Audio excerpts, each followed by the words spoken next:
Yesu ashimwe bene data muri Kristo Yesu, bashuje mu izina ry'umwami wacu Yesu Kristo. Amahoro y'Imana abe mu mitima yanyu. Amazina yanjye ni Shyaka Edward, umusore wagiriwe ubuntu na Kristo Yesu. Nishimiye kuba tugiye kuganira ijambo ry'umwami wacu Yesu Kristo. Ijambo tuganira uyu munsi, umutwe w'ijambo na wisi ibisigaye. Ni ijambo rigari, ijambo ibisigaye ni rirerire riragutse cyane, gusa ndarivugaho mu ncamake. Ikintu gisigaye ni ukuvuga ngo kiba kibonetse hanyuma y'ibyabanje. Hari ibiba byabanjirije icyo ngicyo gisigaye, bikagira umumaro cyangwa se ntibiwugire, ariko hakaba hari igisigaye, kandi igisigaye nicyo kiba ari icy'ingenzi kubera yuko biri igihe cyabyo kiba cyashize. Rero ijambo ibisigaye ni ijambo ritinze mu mutima wanjye. Mu by'ukuri rimaze igihe kirekire muri nge, ariko ntaragira capacity yo kuba nariganiriza ubwoko bw'Imana bitewe n'uko umwuka wera yarakiriye inyigishaho. Ariko nshingiye ku bihe tugiye ducamo, nsanze icyo ari cyo gihe.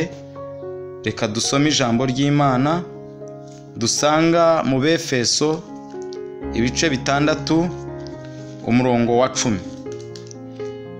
Dusome bavuga ngo umutwe w'ijambo uravuga ngo uburyo bwo gutwara intwaro z'Imana. Umurongo wa 10 akavuga ngo ibisigaye mukomerere mu mwami no mu mbaraga z'ubushobozi bwe bwinshi, mwambara intwaro zose z'Imana kugira ngo mubashe guhagarara mudatsinzwe n'uburiganya bwa Satani. Yesu aduhana umugisha.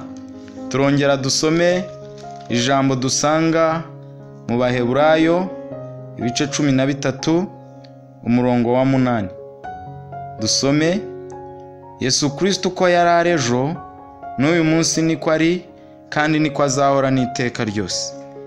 Mbere yuko ntangira gusobanura iri jambo, katwongere dusome mu gitabo cy'ubutumwa bwiza uko bwanditswe na Matayo ibice 7 umurongo wa 24 kugeza ku wa 28. Mutwe w'ijambo uravuga ngo inzu yo ku rutare n'iyo ku musenyi. Nuko umuntu wese umva ayo magambo yanjye akayakomeza azaba nk'umunyabwenge wubatse inzu ye ku rutare. Imvura iragwa, imivu iratemba, umuyaga urahuha, byose byikubita kuri iyo nzu ntiyagwa, kuko yari ishinzwe ku rutare. Kandi umuntu wese wumva ayo magambo yanjye ntayakomeze azaba ari nk'umupfapfa wubatse inzu ye ku musenyi. Imvura iragwa, imivu iratemba, umuyaga urahuha, byose byikubita kuri iyo nzu iragwa, kandi kugwa kwayo kwabaye kunini. Yesu amaze kuvuga ayo magambo yose ba bantu batangazwa no kwigisha kwe. Yesu aduhana umugisha. Iri jambo ni ijambo rigari, ariko mbere y'ibyo byose turongera dusome ijambo dusanga mu butumwa bwiza uko bwanditswe na Luka ibice 22 umurongo wa 31 n'uwa 32. Ibice 22 umurongo wa 31 n'uwa 32. Reka dusome. Umutwe w'ijambo uravuga ngo Yesu avuga ko Petero agiye kumwihakana. 31 ngo kandi umwami Yesu aravuga ati, Simoni Simoni, dore Satani yabasabye kugira ngo abagosore nk'amasaka, ariko woweho ndakwingingiye ngo kwizera kwawe kudacogora, nawe numara guhinduka ukomeze bagenzi bawe. Yesu aduhana umugisha. Rero mbere y'ibyo byose ndabanza nsobanure kuri iri jambo dusomye mu butumwa bwiza bwa Luka ibice 22 umurongo wa 31 n'uwa 32 kugira ngo mbashe kwinjira ku ijambo ryacu rivuga ibisigaye. Ni ukuvuga ngo bari mu gihe gikomeye, igihe abanyedini, abatware b'isi n'abakomeye barwanyaga umwami wacu Yesu Kristo, kandi igihe mishoni ye yari iri hafi kurangira yo gucungura umwana w'umuntu ari we njyewe nawe. Ni ukuri igihe kigeze kuko imiyaga n'imiraba byari bije byo guhiga umwana w'Imana cyangwa se byo guhiga kurwanya agakiza, ariko nanone bakibagirwa yuko kumurwanya ariko kwagombaga gusohoza gukiranuka ndetse no gucungura umwana w'umuntu. Arangije abwira itorero yari ayoboye ryose cyangwa se abigishwa be, kuko yari amaze kubona ko benshi batarambara imbaraga, batarakomerera muri we, bataramwizera bihagije, amaze kubona yuko benshi bazamwihakana. Arangije abwira Petero, Simoni Petero, aramubwira ati dore umwanzi Satani yabasabye ngo abagosore, ariko kugira ngo benshi munyihakane, kugira ngo benshi munamuke, atariko wewe nagusabiye kugira ngo ubashe kwizera. Numara kwizera ugakomera, uzagenda ukomeze n'abandi. Numara guhinduka, kumenya, ugahinduka, uzagenda uhindure n'abandi. Mbere y'ibyo byose nagira ngo mbabwire bene data, turi mu gihe itorero rya Kristo ryasabwe n'umwanzi Satani kugira ngo arigosore. Turi mu gihe cy'ishungura, turi mu gihe cy'igeragezwa, turi mu gihe gikomeye cy'abera cyangwa se cy'abakristo. Satani yaradusabye, ariko ndagira ngo mbwire ngo Kristo yiteguye kudukomeza. Bake muri twe bakimaramarije gukurikira umwami cyangwa bakimuri hafi, yiteguye kudukomeza kugira ngo atwongerere kwizera nitumwemerera, kandi yiteguye kuduha imbaraga nitwemera guhagarara muri we, kugira ngo nitumara kwizera tugende tubwiriza abandi nabo bahindukire bamwizere, kugira ngo nitumara gukomera tugende tubwiriza abandi nabo bakomerere muri we, kugira ngo niduhinduka tugende duhindura abandi. Bamaso mu gihe nk'iki, kugira ngo nawe ube umwe mu bagomba gukomezwa. Nubwo Satani hari benshi yasabye, ariko mu gihe nk'iki waba Simoni w'iki gihe cya none, nawe ukagira abandi uzakomeza kuko umwami Yesu yagukomeje. Yesu aduhana umugisha. Niryo jambo mbanje kubabwira nk'abahamagariwe muri iki gihe cyangwa abahamagawe kugira ngo duhagarare mu bihe bisohoye by'imperuka. Yesu aduhana umugisha. Reka dusubire ku ijambo ryacu twavuze. Umutwe w'ijambo wavuze ibisigaye mu Befeso 6 umurongo wa 10. Ibisigaye mukomerere mu mwami Yesu no mu mbaraga z'ubushobozi bwe bwinshi. Mu by'ukuri Paulo yandikiraga itorero ry'Abefeso bari barakijijwe cyangwa baramenye Kristo, ariko nubwo bari barakijijwe, ikigaragara nuko hari ibindi bari barishingikirijeho, nubwo biyitiriraga Kristo cyangwa bagaragaza ko bizeye umwami wacu. Kuko iyo bibi byo, ntago Paulo aba yarongeye nyuma ngo yongere kubagira inama mu gukizwa kwabo, cyangwa se uyu munsi twebwe itorero ririho hari ibintu bimwe tujya dukizwa ariko tugasigara tubyishingikirijeho, ugasanga kwizera kwacu ntikuzuye. Kandi kwizera kwacu kutaruzura, ntago twabasha kubwiriza abandi kwizera, ndetse ntitwabasha guhindurira isi ku kwizera. Ese ugasanga ntago tugwije imbaraga bitewe nuko hari ibindi tukishingikirijeho, kandi iyo tutazigwije bisobanuye ko tutabwira n'abandi gukomerera muri Kristo ngo bahabwe imbaraga. Ibyo bintu ni ibihe? Ni ibintu 4 cyangwa se 5. Icya mbere ni imibiri yacu. Abefeso nabo bari barishingikirije ku bupfura n'uburanga bari bafite, natwe uyu munsi hariho bamwe tubyishingikirizaho. Icya kabiri ni imiryango n'inshuti. Nukuri muri iki gihe abantu benshi turakizwa, ariko ugasanga kwizera kwacu kuracyashingiye ku miryango n'inshuti. Icya gatatu ni icyubahiro n'ubutunzi. Mu by'ukuri abantu benshi muri iki gihe, ese no muri icyo gihe cy'Abefeso, abantu turakizwa kandi nabo nk'uko bakizwaga, ariko ugasanga ibyiringiro byabo biracyari mu butunzi bw'isi n'icyubahiro cyabo. Nimvuga icyubahiro, harimo amashuri, harimo ubumenyi runaka ufite, ese na titire cyangwa tayito ufite, aho ukorera, ibyo ukora muri sosiyete yose ubamo, ese no mu madini musengeramo atandukanye, dusengeramo atandukanye. ariko ibyo byose hakaza icya kane kijyanye n'ibihe.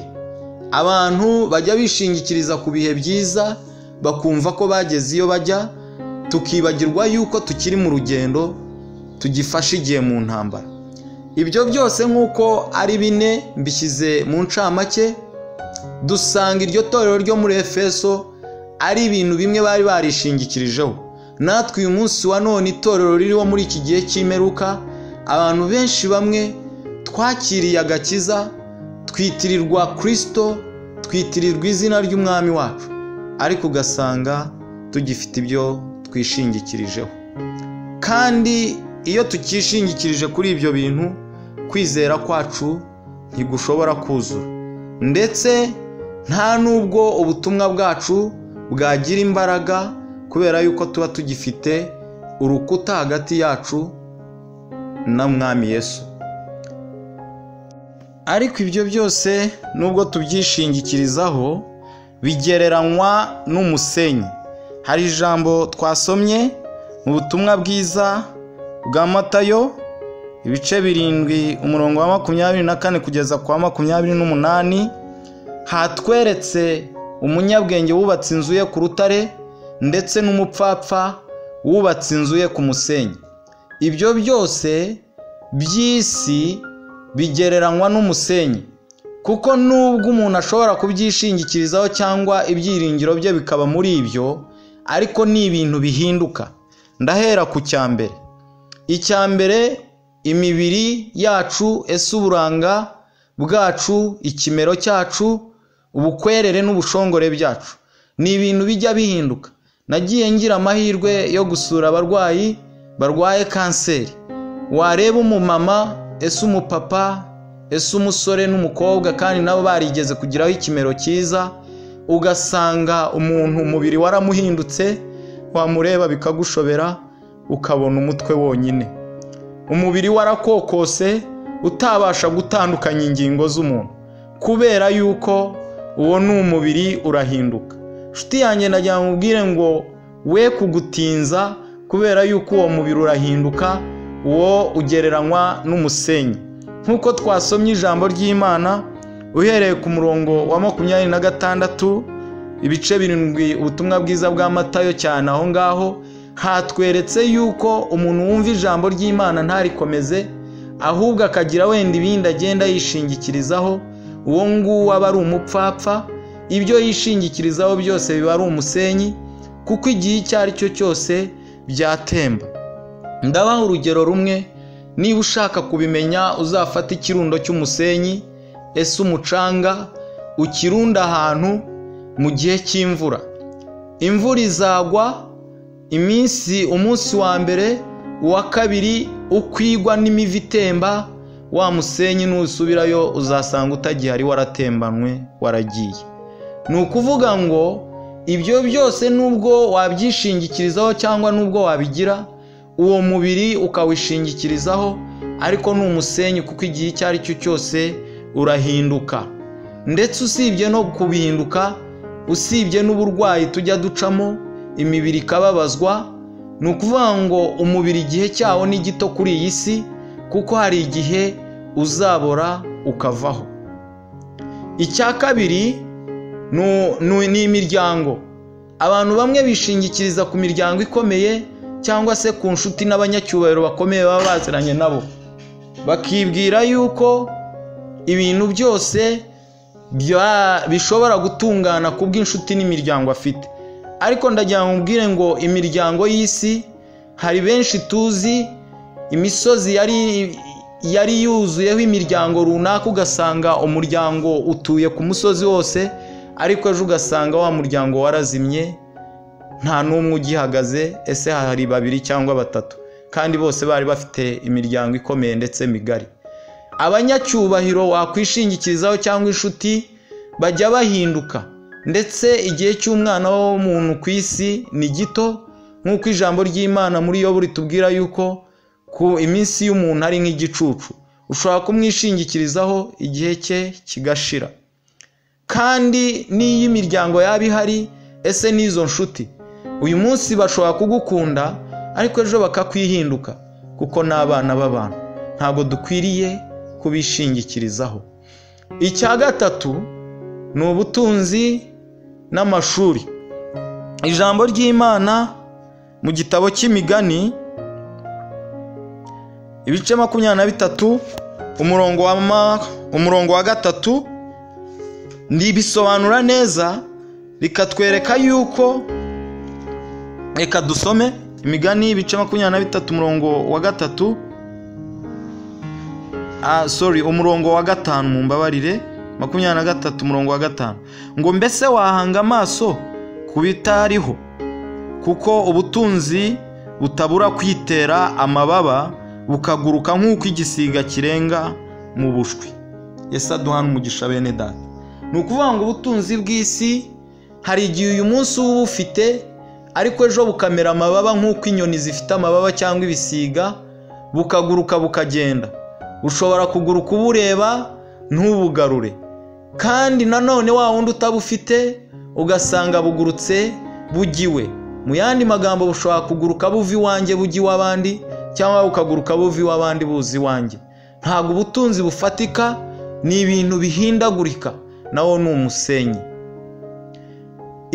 Bikajyana n'icyubahiro cyangwa se amashuri n'ubumenyi. Hari benshi tuzi muri iyi si bagiye baba abanyacyubahiro, ariko ahaba uyu munsi hakaba hatakibukwa. Ndetse hari n'abanyacyubahiro twabonye Imana ibacisha bugufi.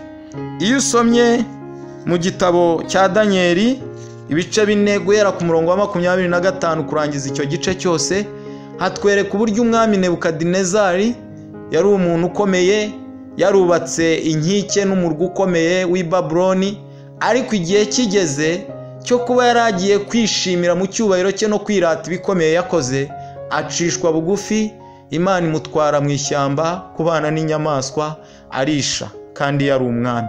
Ni ukuvuga ngo icyubahiro cy'iyi si kirahinduka, Imana yonyine niyo ishyira hejuru kandi niyo icisha bugufi, niyo yimika kandi niyo yimura.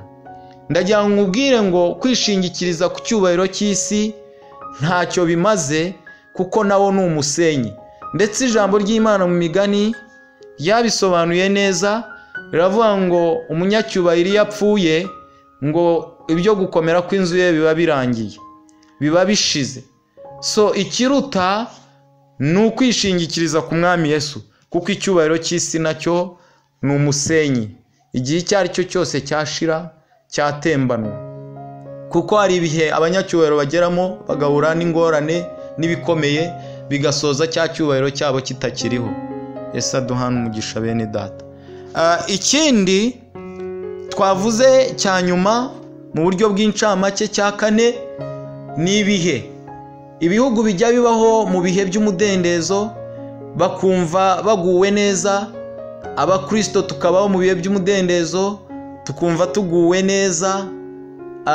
Abantu muri buri kimwe cyose ukora no muri mibereho ya buri munsi, mu mibereho yacu ya buri munsi, ugasanga rimwe na rimwe bitewe n'ibihe turimo n'isi bihirimo bitekanye, tukibagirwa yuko hashobora kuza ibihe bibi. Niyo mpamvu Imana yihanangirije Abisirayeli, irababwira ngo nimumara kugera mu gihugu mbaha, mukarya mugahaga, mukanywa amata, mukarya ibigugu, ngo mukabyibuha, ngo ntimuzibagirwe Uwiteka Imana yanyu. Kuko Imana yari ibizi ko mu gihe bazaba bavuye mu mibabaro n'imiruho yo mu butayu, bakagera mu bihe byiza, bashobora guhindurwa n'ibihe. Abantu tujya duhindurwa n'ibihe, ariko tukibagirwa yuko ibihe nabyo bihinduka, nk'uko ijambo ry'Imana mu Mubwiriza ibice 3 guhera ku murongo wa 1 kumanuka hatwereka yuko hariho ikintu n'igihe cyacyo. Hariho ibihe byiza, hakabaho n'ibihe bibi. Bisobanuye yuko ibihe bisimburanwa kandi bihinduka. Ndabaha urugero cyane cyane iyi nyigisho yagukiye muri nge mu bihe bya korona itangira, isi yari itekanye mbere yuko itangira. Nta watekerezaga yuko habaho igihe kimwe umuntu ashobora gupfusha umuvandimwe cyangwa inshuti akananirwa kujya kumuherekeza. Nta wari uzi yuko umuntu ashobora kugira umuvandimwe we wagira ibirori ntabijyemo. Njyewe ubwanjye nditangaho urugero, mukuru wanjye nkurikira yagize ubukwe mu gihe cya corona cya lockdown, ariko sinabashije kubutaha kandi byari bikwiriye nk'umuvandimwe wanjye. Ibyo ni ibihe. Abantu benshi bari bafite ubucuruzi bukomeye barangura kuva mu mahanga atandukanye, ariko icyo gihe ubucuruzi bwabo bwarahagaze.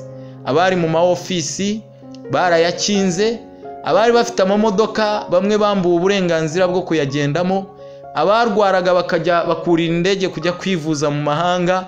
Uwo munsi no kugirirwa amahirwe yo kugira ngo abashe gusohoka agere ku isoko, abone uko agera ku isoko guhaha, byabaga ari umugisha ukomeye, kuko n'imodoka zabo ntibari bemerewe kuzigendamo. Umukire n'umukene bose baranganaga, ukomeye n'uworoheje, twese ibihe byari byadushyize ku rwego rumwe. Bisobanuye yuko ibihe bijya bihinduka. Amashuri yarahagaze, abari biringiye kwiga vuba bagasoza, imigambi n'imishinga by'abakomeye n'aboroheje byarahagaze bitewe n'ibihe. Ndagira ngo nkubwire ngo ibihe nabyo ntukabyishingikirizeho, ntukabitindeho, kuko nabyo ari umusenyi. Byahinduka, kandi iyo bihindutse warabyishingikirijeho, nk'uko n'ibyo byose nagiye nkubwira hejuru, iyo wabyubakiyeho cyane, wa muyaga ukaza, ya mvura ikagwa, ya mivu igatemba. Iyo mvuga ibyo mba mvuga ibihe n'iminsi n'ibigeragezo n'intambara ducamo, baba twebwe abakristo cyangwa n'abatarakizwa, kuko twese dusangira ibyo byose. Ariko twebwe aho dukomerera nuko atari byo twishingikirizaho, ariko umukristo wabyishingikirijeho nawe bisoza atembana. Nshuti yanjye, we kubyishingikirizaho, kuko twabonye yuko ibihe bihinduka, abantu bahinduka, imibiri ihinduka, iminsi ihinduka, ubutunzi buhinduka bugashira, abakomeye bahinduka, n'ingoma zigahinduka. Ndagira ngo nkubwire ngo wishingikirize kuri Kristo. Pawulo amaze kureba Abefeso, abona yuko ibyo bishingikirijeho nta mumaro bifite, niko kubabwira ngo ibisigaye mukomerere mu Mwami Yesu no mu mbaraga z'ubushobozi bwe bwinshi. Impamvu yavuze gutyo nuko hari ijambo twabonye mu Baheburayo 13:8 ryatubwiye ngo Yesu Kristo ko yari arejo n'uyu munsi niko akiri, ni nako azahora n'iteka ryose. Mu yandi magambo, nta wundi ushobora kubaho ibihe byose keretse Umwami w'abami, kuko niwe wenyine udahinduka. Uko Kristo yari ari kuva isi yaremwa kugeza uyu munsi, niko akiri ntiyigeze ahinduka, ndetse ni nako azahora.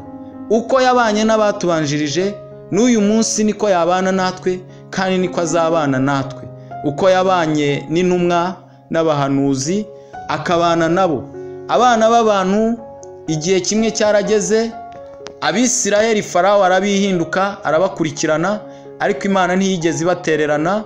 Nubwo amahanga yari abihindutse, ariko yabanye nabo, ibambutsa inyanja itukura, ibayoboza ubwiza bwayo amanywa nijoro, kugeza igihe yabagereje aho yagombaga kubageza. Natwe uyu munsi Kristo, nawe isi yatwihinduka, nitumwishingikirizaho kuko adahinduka. Uko yabanye n'Abisirayeli akabakura mu gihugu cy'uburetwa, natwe turi mu isi y'uburetwa bwa Satani, ariko azabasha kubana natwe nitutamutera umugongo. Ndagira ngo nkubwire ngo Kristo ntajya ahinduka, ahubwo twebwe abantu nitwe duhinduka, duhinduwe n'ibihe cyangwa n'ibintu.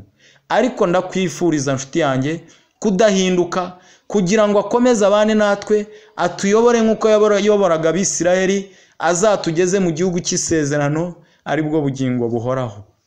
Nshuti yanjye, igihe kindi abana b'abantu bihindutse, bahinduka uwo bitaga Shaduraka, Meshaki na Abedenego kubera guhamya kwabo.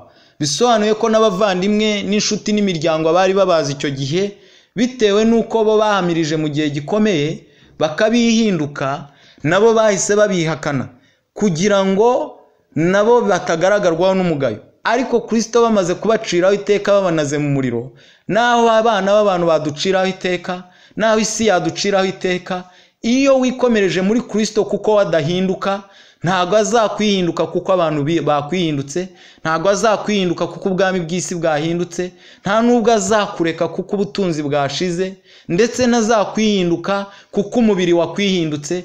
No mu rupfu muzajyana, kubera yuko namenye neza yuko niyo napfa uyu munsi cyangwa igihe kiri imbere, naho waba ufite ababyeyi uzapfa ubasige, ariko Kristo we muzajyana, no mu rupfu muzaba muri kumwe. Naho umugore wawe uzamusiga imusozi arira, urubyaro rwawe rusiga umusozi rurira, n'ubutunzi bwacu tuzabusiga imusozi, ariko umwami Yesu nituba twaramwikomerejeho, kuko wadahinduka no mu rupfu aba ari kumwe natwe, azatubanziriza imbere avuga ati nimuze bana banjye, kuko mwankunze akaramata mukabana nanjye, mukankunda mugakomerera muri nge, mukanyizera, mugakora ibyo gukiranuka, mukirinda ibyo nanga, mugakora ibyo nkunda, muze nge kubaha ingororano y'iteka. Ndagira ngo nkubwire ngo ibyo byose bisigara imusozi, ariko Kristo no mu rupfu tuzajyana.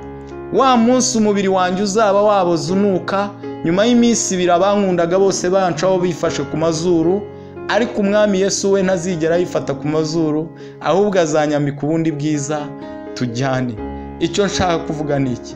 Pawulo amaze kubireba, kandi nanjye uyu munsi bitewe n'ibihe turimo, nakugira inama imwe yo gukomerera muri Kristo ibisigaye, kuko ibyo wabanje kwikomerezaho byagiye bihinduka. Abantu baba baraguhindutse, ubutunzi bwaba bwaragushizeho, indwara zaraje umubiri ugahinduka, byinshi waba uciyemo, icyubahiro cyaba cyarashize. Ese waba warabonye ibihe ukuntu bigenda bihindagurika, hakabaho ibihe by'amahoro n'ibihe by'intambara, kuko ijambo ry'Imana muri Yobu ibice 7 umurongo wa mbere yabivuze neza, aravuga ngo mbese noneho igihe umuntu aba ari mu isi ntaba afashe igihe mu ntambara. Mu yandi magambo, tukiri mu isi turacyafashe igihe mu ntambara, ariko kugira ngo tuzatsinde cyangwa se tubashishwe byose kandi tubashe no guhagarara duhamya tudatsinzwe n'uburiganya bwa Satani, nuko twikomereza muri Kristo, kuko ari we wenyine udahinduka. Shaduraka, Meshaki na Abedenego nk'uko nabibabwiye hejuru, abantu bamaze kubahinduka, abakomeye n'isi n'ubwami bw'isi bubahindutse, babaciraho iteka ryo kubanaga mu muriro. Ariko ndagira ngo mubwire ngo Kristo ntago yigeze abahinduka, no mu muriro bari kumwe natwe. Uyu munsi birashoboka ko isi igiye kutwihinduka, kandi yaratangiye. Uyu munsi barashyiraho system tudafite aho duhuriye nazo, zirwanya uri muri twe twikomerejeho cyangwa twizeye. Ariko ndagira ngo mubwire ngo nukomera ugahagarara, naho ubwami bw'isi, naho imiryango yakuvaho, naho inshuti zagusiga, batangiye kutwita ibigoryi, bavuga ko tutuzuye. Ariko ndagira ngo mubwire, icyo waba uri cyo cyose, naho bazaturwanya barwanya umwami twiringiye kuko ari muri twe, ndagira ngo mubwire ngo Kristo we ntago azatwihinduka. Ibisigaye komerera muri we, kugira ngo mu gihe ibi by'isi bizaba byahindutse, umubiri wahiguhindutse, abakomeye baguhindutse, ubutunzi bwaguhindutse, n'ibintu byose bibaho ku isi byahindutse kuko byari umusenyi, ndagira ngo mubwire ngo ukomerere muri we, kuko ari we wenyine utazahinduka. Impamvu adahinduka, iyo urebye urutare, Bibiliya yamugereranyije n'urutare muri Matayo 7 guhera ku murongo wa 24, hatwereka yuko umva ijambo ry'Imana akarikomeza. Yesu Kristo niwe jambo. Iyo usomye mu gitabo cy'ubutumwa bwiza bwa Yohana igice cya 1 umurongo wa 1 kugeza ku wa 3, ndetse no mu itangiriro, hatwereka yuko Yesu Kristo ari we jambo, kandi ari we waremye byose. Iyo wakiriye ijambo muri wowe ukarikomeza, ugakora ibyo rishaka, ukagendera muri ryo, rikaba imibereho, mu yandi magambo bumaze kwakira Yesu Kristo, nk'uko ijambo ritwereka mu butumwa bwiza bwa Yohana ibice 6 umurongo wa 63, Yesu Kristo arangije avuga ngo amagambo mbabwiye niyo mwuka kandi niyo bugingo, umubiri ntacyo umaze. Mu yandi magambo, iyo wakira ijambo ry'Imana muri wowe, uba urimo gwiza imbaraga za Kristo, uba urimo wubaka ku rutare, kuko Kristo ari we rutare, niwe buye ritanyeganyezwa. Urutare rumera rute rero? Nagiye ngira amahirwe yo kuba ahantu henshi hatandukanye hari urutare, hari imisozi y'ibitare. Urutare iyo izuba rivuye ntiruhinduka, niyo ryava rite ntabwo uzigera ubona ryahinduye ibara cyangwa ikintu icyo ari cyo cyose, cyangwa ngo ruyenge cyangwa ngo rugire, kubera ko izuba ryaruviriye. Imvura niyo yagwita imivi igatemba, urutare aho warusize uzagarukana nyuma y'imyaka 5 uzaruhasanga. Ntirujya runyeganyezwa. Umuyaga nawo waruhuha ntago rujya ruva mu mwanya, kuko rurashikamye kandi rurashinze. Yesu Kristo ni urutare, mu bihe bikomeye ntago azigera ahinduka. Naba muri wowe nawe uzabasha guca mu bihe byose bikomeye, uzabasha guhagarara, uzabwiriza abatakumva, uzahamya, ntago uzanyeganyezwa n'amabuye, kubera yuko Stefano barimo bamutera amabuye bamwihakanye, kuko yari yubakiwe mu rutare, ntago yigeze anyeganyezwa n'umubabaro yacagamo ako kanya, ahubwo yarushijeho kugwiza imbaraga. Iyo uri muri Kristo, ukomereye muri we, ushikamye muri we, ukuhura n'imibabaro, ni kurushaho kugwiza imbaraga. Intumwa uko bazirwanyaga bakazikubita amanywa nijoro, bakazirenganya, ntago zigeze zihindurwa n'imibabaro zacagamo, kuko urutare nababwiye yuko izuba niyo ryaruvira niruhinduka. Izuba ndigereranya n'imibabaro n'ibigeragezo umukristo akwiriye gucamo, cyangwa se ibidutegereje muri iyi minsi iri imbere, ndetse no mu bihe turimo byose bizaza tukiri muri uru rugendo. Ariko ntago ruhinduka. Imiyaga niza ntago uzava mu mwanya, uzasigara ushikamye, kuko wubakiye ku rutare. Emera wakire Kristo muri wowe, ugwize imbaraga z'ijambo, ukora iby'ijambo ry'Imana rigusaba, kandi ureke wange iby'ijambo ry'Imana ryanga, kugira ngo Kristo abe muri wowe, kuko ijambo ari ryo mwuka kandi ari ryo bugingo, ndetse ni ryo mwami wacu. Ikindi ni ukuvuga ngo mu gihe cy'imiraba, imvura nyinshi n'umusenyi n'imivu, niyo byakwikubita ngo kuri ya nzu, ngo izakomera, ntago izatembanwa, kuko yubatswe ku rutare. Ndagira ngo mubwire ngo mu bigeragezo byose twacamo, twaremereye Kristo, tukava ku kwishingikiriza ku musenyi w'ibya hano mu isi bifatika, ndagira ngo mubwire ngo nta kizatunyeganyeza. Niyo mpamvu Paulo yavuze neza ijambo riri mu Bakorino ba 2 ibice 4 umurongo wa 16 kugeza ku wa 18. Aravuga ngo nubwo umuntu wacu w'inyuma asaza, umuntu wacu w'imbere ahora ahinduka mushya uko bukeye. Ngo kuko kubabazwa kwacu kw'igihwayihwayi kw'akanya ka none kwiyongeranya kuturemera ubwiza bw'iteka ryose. Ngo nicyo gituma tureba ku bitaboneka, kuko ibiboneka ari iby'igihe gito, naho ibitaboneka bikaba iby'iteka ryose. Nubwo twababazwa, nubwo twarwanywa, nubwo twakwangwa, kuko nicyo gihe dusohoyemo, ariko nituba twararebye ku bitaboneka ari we Yesu Kristo, tukemera gukomera no gushikama muri Kristo, tugakura amaso yacu ku byabanje.